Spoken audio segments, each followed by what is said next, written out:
Everyone, कशा मित्रांनो तुम्ही बघा Parlikar math and commerce coaching क्लासेसमध्ये आपल्या संपूर्ण विद्यार्थ्यांचं हार्दिक स्वागत आहे। तर बघा आता विद्यार्थी मित्रांनो, आपण बघत आहे मराठीमध्ये 11वी 11 क्लासला पुस्तकपालन आणि लेखाक्रम याचे कीर्द नोंदणीचे नियम काय बघत आहे बेटा आपण? कीर्द नोंदणीचे नियम बघत आहे। सध्या काय बघत आहे आपण? कीर्द नोंदणीचे नियम बघत आहे। अगर नियम तुम्हाला अगर परफेक्ट करायचे असतील तर हे जे तुम्हाला दिलेले आहेत हे एक्झाम्पल एकदम नियम पाठ करा।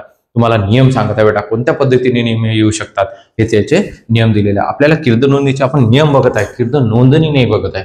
ज्या कीर्द नोंदणी असतात म्हणजे तुम्हाला ज्या जनरल एंट्री म्हणतात आपण त्याला ज्याला म्हणतो पंजी पुस्तकात पंजी प्रविष्ट्या द्या। तर पंजी प्रविष्ट्याचे नियम आहेत हे काय बेटा? पंजी प्रविष्ट्याचे नियम मराठीमध्ये कीर्द नोंदणी सुद्धा तुम्ही म्हणू शकता। तर बघा विद्यार्थी मित्रांनो, आपल्याला सध्या हा हे एक्झाम्पल दिलेला आणि मी एक्झाम्पल तुम्हाला ड्रॉ सुद्धा केलेला आहे, काहीच टेन्शन नाही। तर वस्तूची काय केलेली आपण? खरेदी केलेली आहे। पहिले सुरुवातीला वस्तूची खरेदी केलेली आहे आपण, या पहिले सुद्धा लेक्चर बघितलेलं आहे। आता आपलं हे सेकंड नंबरचं लेक्चर, थर्ड नंबरचं लेक्चर आहे तसं तर नियमाच्या नंतर। हा तर बघा आता खरेदी वस्तू, आता वस्तू खरेदी किंवा खरेदी वस्तू तुम्हाला पेपरमध्ये कमी जास्त येऊ शकते ते। तर वस्तूची खरेदी, मग खरेदी वस्तूची केलेली असेल तर कोणत्या पद्धतीने दाखवतो?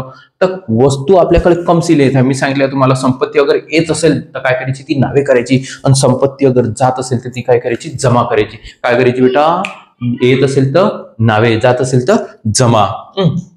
बघा आता वस्तू खरेदी म्हणजे वस्तू येत आहे म्हणजे वस्तूचा लेखा नावे, वस्तू लेखा लिहा किंवा खाते लिहा काही चालते। वस्तू खाते हे नावे आहे की नाही? हा त्याच्यानंतर वस्तू येत आहे आणि आपल्याजवळून जात काय आहे? रोख, रोख खाते जमा, रोख खाते जमा। ओके बेटा, आलं का लक्षात? वस्तूचा लेखा नावे आणि रोख खाते जमा। वस्तूचा लेखा काय राहणार? नावे आणि रोख खाते जमा। आता लेखाचे प्रकार कशामध्ये येते? वास्तविक लेखामध्ये येते। तीनच नियम आहे तुम्हाला, एक वास्तविक लेखा, वैयक्तिक लेखा, वास्तविक लेखा आणि नामधारी लेखा आहे की नाही बेटा? हा, आणि व्हिडिओ आवडल्यास लाईक करायचं, शेअर करायचं आणि सबस्क्राईब सुद्धा करायचं। खाली दिलेलं बेलचं बटन आहे ते सुद्धा दाबा, म्हणजे प्रत्येक वेळेस तुम्हाला नोटिफिकेशन काय होणार? मिळतच राहणार। ओके, अलग लक्षात बेटा? आता वस्तू खाते, वस्तू हे नेहमीकरिता काय तुमची? वास्तविक आहे, काय ती? वास्तविक। आणि रोख सुद्धा काय आपली? वास्तविक। ओके, हा वस्तू काय होत्या? खरेदी करत आहे म्हणजे आवक वस्तू काय आहे ती तुमच्याकडे? आवक वस्तू, आवक वस्तू। आणि हे काय राहणार? रोख काय राहणार तुमची? जावक, रोख, जावक रोख। ओके, अलग लक्षात? हा, म्हणजेच तुम्हाला वस्तू येत आहे म्हणून आवक वस्तू आणि जावक आहे म्हणून जावक वस्तू, रोख जात आहे म्हणून जावक वस्तू।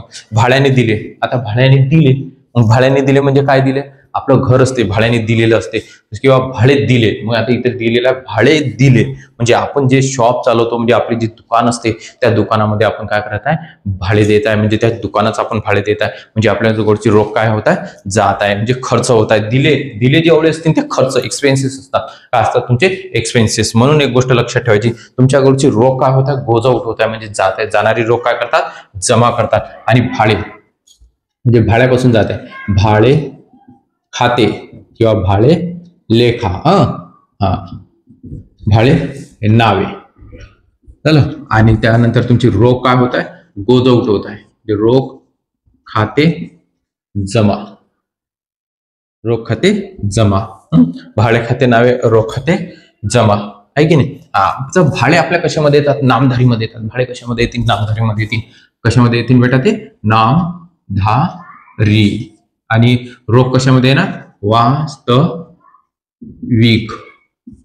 आणि भाडे नामधारी म्हणजे भाडे कशामध्ये राहणार? आता तुम्ही सांगा मला, भाडे काय होणार? आपले खर्च आहे तो काय राहतो? हा खर्च, हा किंवा आवक वस्तू जावक वस्तू नसते, एक गोष्ट लक्षात ठेवायची। त्यानंतर रोख खाते, रोख खाते काय राहणार आपली? रोख जावक, रोख। ओके, आलं लक्षात? नामधारी, भाडे काय आहे? दिले म्हणजे खर्च आहे, भाडे काय आपला? खर्च आहे, भाडे काय? खर्च आहे। भाडे अगर दिलेलं असेल तर भाडे लेखा नावे करायचा, भाडेचा लेखा काय करायचा? नावे करायचा, म्हणजे भाडेचे खाते काय करायचे? नावे करायचे। आता ते आम्हाला लेखे, आम्ही हे लेखेमध्ये शिकलेलो होतो, तुम्हाला पुस्तकात आता खाते खूप भरपूर प्रमाणात दिलेलं आहे म्हणून तुम्हाला खाते सांगत आहे बेटा। वर्तन दिले, वर्तन म्हणजे कमिशन, वर्तनचा अर्थ काय असते, कमिशन दिले म्हणजे आपल्या गुड्स जे असतात म्हणजे वस्तू जे असतात आपण विकण्यासाठी लोकांना काय करत असतो, एजंट लोकांना कमिशन देत असतो. मग एजंट अगर असेल त्याला अगर कमिशन दिलेलं असेल तर याचा अर्थ आपला काय झाला, खर्च झाला. काय झालेला आहे, खर्च. मग हा वर्तन दिले म्हणजे वर्तनचा लेखा काय होणार आहे, नावे. वर्तन खाते हे नावे.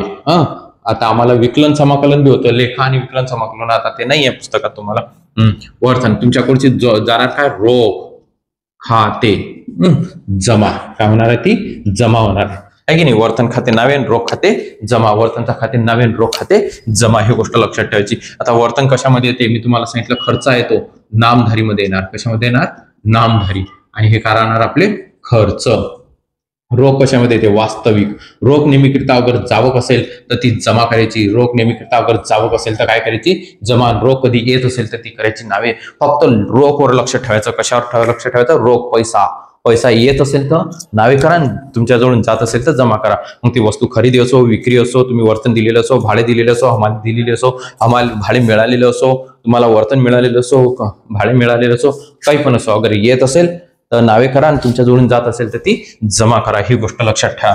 व्याज पहा, बँकेमधून तुम्हाला व्याज मिळते बी आणि तुम्ही देता बी, दोन्ही गोष्टी आहे. कोणाला अगर तुम्ही पैसे दिलेले असतील व्याजाने तर तो व्यक्ती तुम्हाला व्याज आणून देईल आणि तुम्ही अगर कोणाजवळून व्याज घेतले, पैसा घेतलेला असेल तर तुम्हाला व्याज द्यावं लागेल. तर इथं दिलेल्या व्याज दिले म्हणजे आपल्याजवळ व्याज दिले. व्याज कशाबद्दल होत आहे, व्याज खाते नावे. व्याज खाते नावे. आणि रोख खाते जमा. काय होणार आहे, जमा. आणि व्याज म्हणजे हे नामधारी मध्ये येते. कशामध्ये येते, नामधारी आहे की नाही. आणि हा काय राहणार आपला खर्च. काय राहणार तो खर्च. रोख वास्तविक जावक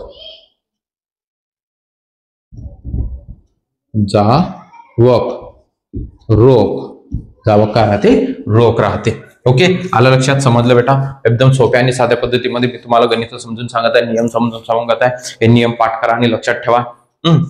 बघा, हे झालेलं आहे आता आपलं व्याज दिले झालं. त्यानंतर आता आपल्याला दिलेल्या गणेशला वस्तू विकल्या. मग गणेशला वस्तू विकल्या तुम्ही, अगर गणेशला वस्तू विकलेल्या असतील तर मग आता काय येणार आहे, म्हणजे तुम्ही विकल्यात त्या म्हणजे आपल्याकडे काय येणार आहे, रोख येणार आहे आणि वस्तू आपल्या जोडची काय होणार आहे, गोजवट जाणारी आहे. वस्तू काय होणार आहे, जाणारी आहे. म्हणून परंतु आपल्याला व्यक्तीचे नाव दिलेले असेल तर त्या व्यक्तीचं नाव येणार. तशी तुम्हाला काय वस्तू कोणती बी विकली असेल तर रोख नावे करता, रोख काय करता, नावे. आणि वस्तू काय करता तुम्ही, ती जमा. वस्तू काय करता, ती जमा. वस्तू काय करता, जमा. रोख लेखा नावे, वस्तूचा लेखा जमा. तर बघा आता इथं आपल्याला गणेश खाते नावे, गणेशाचे खाते नावे. आणि वस्तू विकल्या ना, तर वस्तू तुमच्या जवळची जात आहे, जावक वस्तू आहे. वस्तू खाते जमा करायची. वस्तूचं खाते काय करायची, जमा करायची. आता सर हे कसं काय, रोख दिली का त्या व्यक्तीनं, नाही. अगर नेम दिलेलं असेल खरेदी विक्रीमध्ये, अगर तुम्हाला नेम दिलेलं असेल, नाव दिलेलं असेल तर ते व्यवहार उधारीचे आहेत असं समजायचे. कशाचे आहेत बेटा, उधारीचा. मग उधारीचा व्यवहार असेल तर गणेशला वस्तू विकल्या म्हटलं त्यानं, तर गणेशचा खाते नावे, वस्तूचा खाते जमा. आता बघा, ते लेखा माझ्या म्हणजे आमच्या मुखामध्येच बसलेला आहे. तर आता तुम्हाला पेपरमध्ये खाते येते म्हणून तुम्हाला खाते शिकवावं लागत आहे. तर हे गोष्ट लक्षात घेऊन घ्या तुम्ही. तर गणेशचा खाते नावे आणि वस्तूचा खाते जमा. तर गणेश हा कोण आहे, वैयक्तिक आहे. कोण आहे तो, वैयक्तिक आहे की नाही. आणि वस्तू काय आपली, वास्तविक. वस्तू काय आपली, वास्तविक. आणि वैयक्तिक लाभ घेणारा. हा लाभ घेणारा कधीच खाली येणार नाही, ही गोष्ट लक्षात ठेवायची. आणि जावक वस्तू. ओके, आलं लक्षात. त्यानंतर व्याज मिळाले. काय आपलं, व्याज मिळाले. अगर व्याज मिळत आहे म्हणजे आपल्याला उत्पन्न होत आहे, म्हणजे काय होतं, प्राप्ती होत आहे. काय होत आहे बेटा, प्राप्ती म्हणजे पैसा येत आहे आपल्याकडे. काय होत आहे, पैसा येत आहे. रोख खाते नावे. रोख खाते नावे. आणि व्याज कशापासून मिळत आहे त्याचा लेखा काय करायचा, जमा करायचा. ज्याच्यापासून मिळत आहे त्याचा लेखा काय करायचा, तुम्हाला जमा करावा लागेल. म्हणजे रोख लेखा नावे, रोख खाते नावे, व्याज खाते जमा. रोख काय तुमची वास्तविक आहे, वास्तविक आवक, रोख. ओके. हा, आणि आता व्याज. व्याज काय आपलं, कशामध्ये ते व्याज, नामधारी. नामधारी इकडे राहणार तुमचं उत्पन्न. हा, मी लिहून दिलेला आहे तुम्हाला नियम. तुम्ही नियम बघा, फर्स्ट नंबरचं लेक्चर बघा, आहे की नाही. हा, सुरुवातीचं फर्स्ट नंबरचं लेक्चर बघा. आता थर्ड नंबरचं लेक्चर चालू आहे तुमचं. यंत्र विक्री. अरे, यंत्र विकलं म्हणजे तुमचा मोबाईल, कम्प्युटर वगैरे, तुम्ही कोणतंही तुमच्याकडे गाडी वगैरे विकली असेल तर तुम्हाला काय येणार आहे, कॅश येणार आहे, म्हणजे रोख येणार आहे. काय येणार आहे, रोख. येणारी रोख काय करायची, नावे करायची. रोख खाते, हे नावे, रोख खाते नावे. आणि यंत्र, गोजवट आहे तुमचं. यंत्र काय राहणार तुमचं, गोजवट. यंत्र खाते जमा. यंत्र खाते जमा. रोख खाते नावे आणि यंत्र खाते जमा. आता रोख काय आपली, वास्तविक. वास्तविक. आणि यंत्र सुद्धा काय राहणार आपले, वास्तविक. आणि रोख आवक, कारण की हे विकलं ना आपण, रोख आवक, रोख. हा, आणि यंत्र काय राहणार, जावक. जावक यंत्र. जावक यंत्र. हे गोष्ट लक्षात ठेवायची. यंत्र अगर विक्री आहे, यंत्र काय आहे, विक्री आहे, म्हणजे तुमच्याकडे यंत्र विक्री म्हणजे रोख येत आहे. काय येत आहे बेटा, रोख येत आहे. आणि यंत्र काय होत आहे, जमा, जात आहे. वास्तविक, वास्तविक, आवक, जावक, नावे आणि जमा.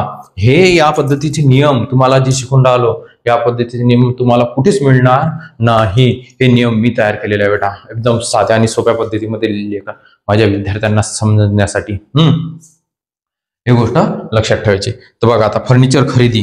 फर्निचर खरेदी. फर्निचर खरेदी म्हटल्यानंतर आपण हे पेपरमध्ये तुम्हाला असे नाही लिहायचे. मी तुम्हाला पहिली सांगितलं, हे फक्त तुम्हाला समजण्यासाठी आणि लर्न होण्यासाठी आहे. कीर्तन नोंदणीचे नियम म्हणून मी दिलेले आहे. कीर्तन नोंदणीचे हे जे नियम असतील, अगर तुम्ही पाठ केलेले असेल तर तुम्ही कधीच कोणत्याच ठिकाणी कधीच तुमचं आवडू शकणार नाही. एवढंच आहे की तुम्हाला आता 11वी 12वी मराठी, परंतु नंतर इंग्लिश मीडियम कंपल्सरी झालेला आहे, परंतु तरीही तुम्हाला इंग्लिशमध्ये समजणार असं काहीच नाही. फर्निचर खरेदी आपले इंग्लिश मधले सुद्धा लेक्चर आहेत, ते सुद्धा बघून घ्यायचे. फर्निचर खरेदी. आता फर्निचर खरेदी म्हटल्यानंतर तुमच्याकडे येणार आहे फर्निचर. काय होणार आहे बेटा, फर्निचर येत आहे, म्हणजे फर्निचर खरेदी. फर्निचर येत आहे, रोख काय होणार आहे, तुमची गोजवट होणार आहे. रोख काय होणार आहे, गोजवट. मग इथं दाखवायचं फर्निचर खाते आणि रोख खाते. खरेदी केलं ना, जाणारच आहे, म्हणजेच नावे आणि जमा. सर हे जमावरती नावे खाली असं कधीच होत नाही. जे नावे होते ते नावेच राहते, जे जमा आहे ते जमाच राहते. ओके, हे लक्षात आलं. फर्निचर खाते नावे, रोख खाते जमा. दोन्ही काय आपलं वास्तविक. काय बेटा ते वास्तविक. हे सुद्धा वास्तविक. हा, फर्निचर आवक, फर्निचर आणि जावक रोख. जावक काय राहणार तुमची, रोख राहणार. जावक काय राहणार, रोख. त्यानंतर हमाली दिली. हमाली दिली म्हणजे मजुरी दिली. अगर आपण आपल्या शॉपसाठी म्हणजे दुकानामध्ये अगर खूप मोठा माल आणलेला असेल, म्हणजे वस्तू आणलेली असतील, 10 पोते 15 पोते 20 पोते आणलेले असतील, तर ते आपल्या स्वतःच्या गाडीवरती आणत नाहीत. आपण एक काय करतो, गाडी ठरवतो आणि आपण घेऊन येत असतो. त्यामुळे विद्यार्थी मित्रांनो, तुम्हाला हमाली दिली म्हणजे तुमचा एक्सपेन्सेस झाला. काय झालेला तुमचा एक्सपेन्सेस. काय झालेला एक्सपेन्सेस. मग कशापासून झाला, हमालीपासून झाला. हमाली हे नामधारीमध्ये येते. कशामध्ये येणार, नामधारीमध्ये. हमाली दिली. मग आपली हमाली खाते नावे. हमाली खाते काय करायचं, नावे.